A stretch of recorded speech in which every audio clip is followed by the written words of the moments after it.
Ya pemirsa, terima kasih Anda masih dalam Damai Indonesiaku spesial Ramadan. Kita masih membahas mengenai puasa yang sia-sia. Nah, antusiasme dari jemaah di Masjid Al-A'raf di Bekasi, Jawa Barat ini cukup tinggi ya pemirsa. Ini ada satu penanya lagi yang ingin bertanya kepada guru-guru kita. Assalamualaikum Ibu. Waalaikumsalam warahmatullahi wabarakatuh. Dengan Ibu siapa ini Bu Ibu namanya? Lena. Ibu Lena. Iya. Oke, Ibu Lena ingin bertanya tentang apa nih? Berkaitan dengan tema kita ya, puasa yang sia-sia. Silahkan Ibu.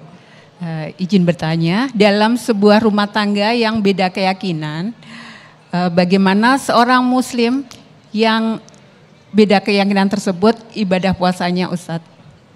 Oke, jadi untuk yang berbeda keyakinan antara suami dan juga istri ketika berpuasa di bulan suci Ramadan ini seperti apa sih gitu ya. Oke, baik, terima kasih Bu Lena, pertanyaan luar biasa. Kita akan meminta Habib Syahab untuk bisa menjawab pertanyaan dari Ibu Lena Ini tersebut. berbeda keyakinan ya Bu ya dimaksudnya ya. Yang dimasukkan berbeda keyakinan, bukan agama ya. Bukan perbedaan keyakinan mazhab atau Jadi, perbedaan agama. Iya. Oh oke, baik. Baik, Fadal Habib bisa menjawabnya, silakan. Masya Allah, hukum puasa artinya orang yang menikah dengan beda agama. Betul. Baik, sebenarnya hukumnya berbeda. Pertama, kalau dikatakan dalam Islam, hukum nikah itu sendiri beda agama tidak sah. Ya, di dalam Islam sendiri jelas pernikahan beda agama maka hukumnya tidak sah.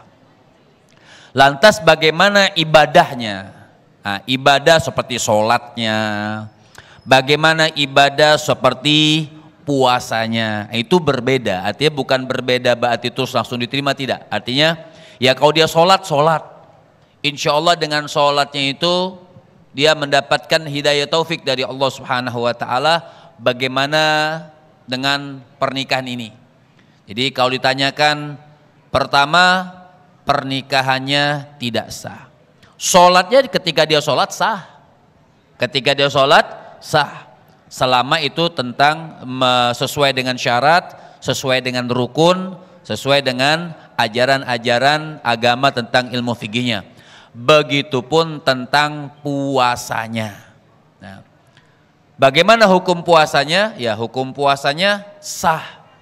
Hukum puasanya sah selama ya, dalam keadaan puasa itu dia tidak melakukan hal-hal yang dilarang oleh Allah Subhanahu Wa Taala, maka hukum puasanya sah. Cuman kan karena di awal pernikahan itu sudah tidak sah, misalnya sudah puasanya bagus, malam misalnya bercampur suami istri seperti hukum suami istri, padahal hukumnya seperti hukum tidak suami istri, kan begitu, maka berbuat dosa. Jadi kalau ditanyakan puasanya sah atau tidak, ya puasanya sah. Pahalanya sia-sia atau tidak? Insya Allah tidak sia-sia selama dari awal subuh sampai dengan adzan maghrib itu dia betul-betul berpuasa sesuai dengan syarat dan rukun-rukun ibadah puasa yang diajarkan. Baik, terima kasih Habib, menjadi satu makrifah atau satu ilmu baru bahwa ternyata ketika kita menerabas apa yang diaturan Allah Subhanahu Wa Taala itu akan membuat kita sebetulnya ada yang salah di situ, ada rambu-rambu Allah.